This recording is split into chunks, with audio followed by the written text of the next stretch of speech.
கொண்டு வந்து நிறுத்திட்டு நீங்க போறீங்க. நபிக்கு வாக்கப்பட்டது பெரிய கஷ்டமா சேர்ந்து நினைக்கிற மாதிரி ஆஜரா ஒரு வார்த்தை கேட்கிறாங்க. இது உங்க இஷ்டமா பண்ணிட்டு போறீங்கன்னா இது அல்லாவுடைய கட்டளையா?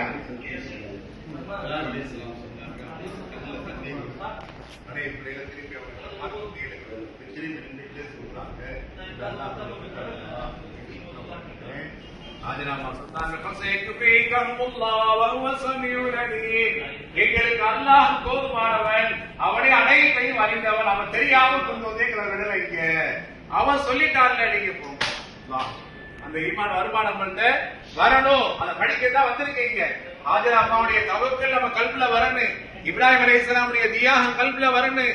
இஸ்மாயில் அலைஹிஸ்ஸலாமுடைய தியாகம் கல்வில வரணும். அதுக்காக வேண்டிதான் இந்த பூமிக்கு நம்ம வந்திருக்கோம். அல்லாஹ் கூப்பிட்டுருக்கான். விளங்குதா? இதுக்கப்புறம் என்கிட்ட நான் பழைய கூட்டி கதவை தொடர்ந்து நான் என்ன செய்வேன், முன்னாடி எப்படி இருந்தனோ அப்படி இருந்தா அதுக்கு இல்ல லைஃப், அது இல்ல லைஃப். புரியுதா? இதுக்கப்புறம் நம்முடைய லைஃப்ல ஒரு பயங்கரமான ஒரு சேஞ்ச் என்ன செய்யணும், நிச்சயமா இருக்கணும். அல்லாஹ் உங்களை மதிச்சு கூப்பிட்டுட்டா அதுக்கப்புறம் அவனுக்கு நீங்க கண்ணியம் கொடுக்க வேணாமா? வேணுமா இல்லையா? அப்ப அதனால இப்ப என்ன செஞ்சா காபத்துல்லாவுக்கு நம்ம வந்தோம். அல்ஹம்துலில்லாஹ் இந்த அமல்கள் எல்லாத்தையும் செஞ்சோம். சுப்ஹானல்லாஹ். இப்ப ஜம்சம்டைய தண்ணி, இப்ப ஹாஜரா அம்மா பிள்ளைய கையில வச்சு நிக்கிறாங்க. தண்ணிக்கு வழி இல்லை, எதுக்கு வழி